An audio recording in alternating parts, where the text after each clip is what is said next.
Hi guys, welcome you all to the channel.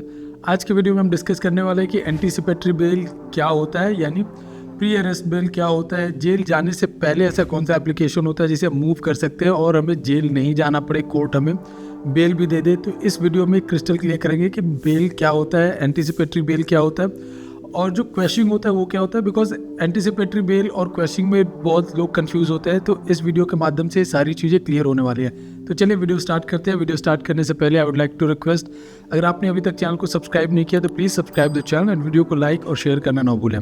तो देखिए, bell basically दो तरीके का होता है। एक बेल होता है जब आप अरेस्ट हो जाते हैं, उसके बाद एप्लीकेशन मूव करते हैं जिसे कि हम बेल रेगुलर बेल बोलते हैं। और एक बेल वो होता है जिसे आप अरेस्ट होने से पहले आपका एंटिसिपेशन होता है कि मेरे ऊपर कोई एफआईआर रजिस्टर हो सकता है जिसमें मुझे पुलिस अरेस्ट कर सकती है, उसे हम एंटिसिपेटरी बेल बोलते हैं। आप उसे कोर्ट में एक एप्लीकेशन मूव करते हैं और कोर्ट को बताते हैं कि आई एम हैविंग एंटिसिपेशन कि कल को पुलिस मुझे इस केस में अरेस्ट कर सकती है, तो मुझे जमानत दिया जाए यानी बेल दिया जाए।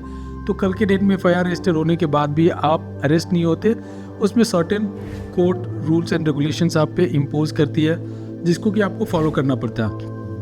तो देखिए, first thing first, anticipatory bell आप मूव करेंगे कभी भी सेशन कोर्ट में, जो कि निचली कोर्ट होती है उसमें सेशन कोर्ट होता है, आप उसमें ही एंटिसिपेटरी बेल का प्रोविजन है, उसमें मूव कर सकते हैं 482 BNSS के अंडर में।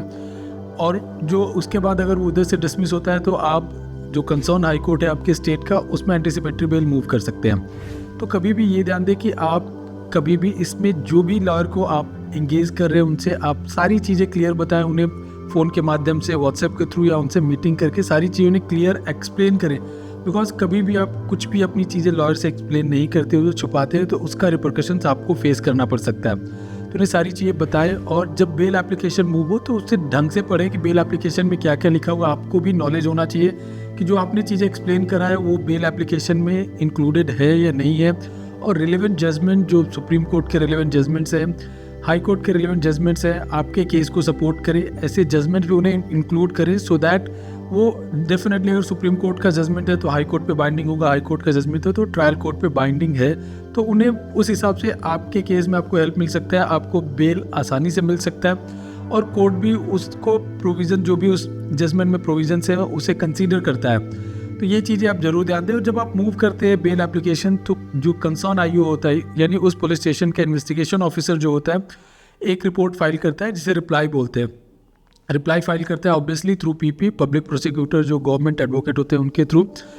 तो आप उसका एक कॉपी जरूर लें। ये कॉपी देखिए आपको फ्री ऑफ कॉस्ट मिलता है, तो आप एक कॉपी लें, उनका रिप्लाई पढ़ें, आप उन्होंने रिप्लाई क्या दिया हुआ है, स्टैंड क्या लिया हुआ है कि आपको क्यों जो एंटीसिपेटरी बेल है नहीं मिलना चाहिए, ये सारी चीज़ें देखें। बिकॉज ये कलेक्ट करके ढंग से रखें। बिकॉज अगर कल के डेट में इधर से डिसमिस होता है सेशन कोर्ट से, तो आपको हाई कोर्ट जाना पड़ सकता है और हाई कोर्ट में ये सारी चीज़ें भी काम आएगा। सुप्रीम कोर्ट में भी जाएंगे तो ये चीज़ें आपके लिए काम आएगा, आपको हेल्प मिलेगा इससे। तो ये रही कि आपको जब एप्लीकेशन का रिप्लाई मिल जाता है तो आप ढंग से उसे फाइट करें। बहुत बार ये होता है कि लोगों को लगता है कि चलो हमारे सेशन कोर्ट में डिसमिस हो गया तो हम इससे आगे नहीं मूव करते हैं। इससे अच्छा है कि आप जाए ना, आप अरेस्ट हो जाए, अरेस्ट होकर नॉर्मल बेल ले लें। अगर आपने एक बार प्लान किया है कि चलो मैं मूव कर रहा हूँ, कि एप्लीकेशन मुझे फाइट करना है, तो आपको अगर अप्रोच करते हैं सेशन कोर्ट को नहीं रिलीफ मिलता है तो हाई कोर्ट में जाए, हाई कोर्ट से रिलीफ नहीं मिलता है तो you approach the supreme court. आपने बहुत बार देखा होगा कि सुप्रीम कोर्ट एक छोटी सी भी गलती अगर पुलिस वालों की दिखती है तो उस पर भी आपको बेल दे देता है, उसे एंटीसिपेटरी बेल दे देते हैं। तो ये चीज़ों का जरूर ध्यान रखें कि आप कभी भी उसको कंक्लूजन तक लेके जाकर कोई भी केस स्टार्ट करें, तो अदरवाइज स्टार्ट ही ना करें। तो ये चीज़ें वही बेसिक कि आपको कैसे मूव करना है, किस कोर्ट में मूव करना है। बहुत लोग सोचते हैं कि भाई हम तो क्वेश्चन के लिए चले जाते हैं। देखिए, क्वेश्चन एक बार आपको एफआईआर फाइल हो गया, एफआईआर रजिस्टर हो गया, उसके बाद आप क्वेश्चन के लिए जा सकते हैं या फिर चार्जशीट फाइल होने के बाद जा सकते हैं। प्री अरेस्ट बेल यानी एंटीसिपेटरी बेल होता है कि जब आपका अगर एंटीसिपेट कर रहे हैं एफआईआर रजिस्टर नहीं हुआ है या फिर नॉर्मली कंप्लेंट भी गया हुआ है, एफआईआर रजिस्टर हो गए, तो भी आप मूव कर सकते हैं, जिसमें कि आप केस नॉर्मली चलेगा। और जो क्वेश्चन होता है उसमें ये होता है कि आपके पास सर्टेन प्रूफ्स है कि जो आपके अगेंस्ट एफआईआर रजिस्टर हुआ है वो गलत है।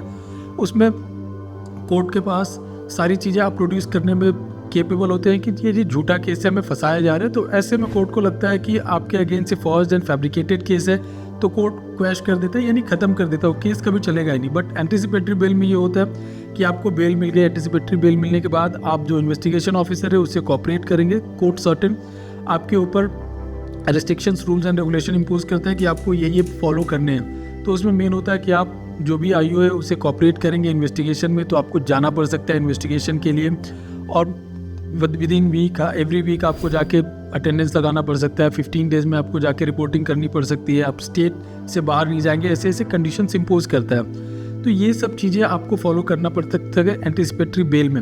एंटीसिपेटरी बेल का मतलब ये नहीं है कि आपके अगेंस्ट कोई कार्रवाई नहीं होगी, पूरा एक्शन होगा, जो भी फॉर्मल प्रोसीजर है वो फॉलो होगा, बट आपको अरेस्ट नहीं किया जाएगा एंटीसिपेटरी बेल मिलने के बाद।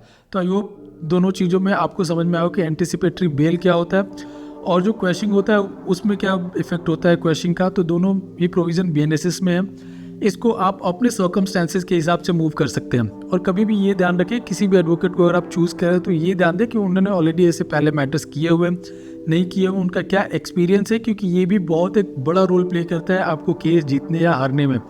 तो इन चीज़ों को जरूर कंसीडर करें जब भी कभी भी आप एंटीसिपेटरी बेल के लिए मूव कर रहे हैं। तो आई होप ये वीडियो समझ में आया होगा आपको। इस वीडियो से रिलेटेड कोई भी डाउट है तो आप कमेंट सेक्शन में पूछ सकते हैं। एंटीसिपेटरी बेल या फिर ऐसे किसी प्रॉब्लम को फेस कर रहे हैं तो दिए हुए हेल्पलाइन नंबर पर कॉल कर सकते हैं। Thank you.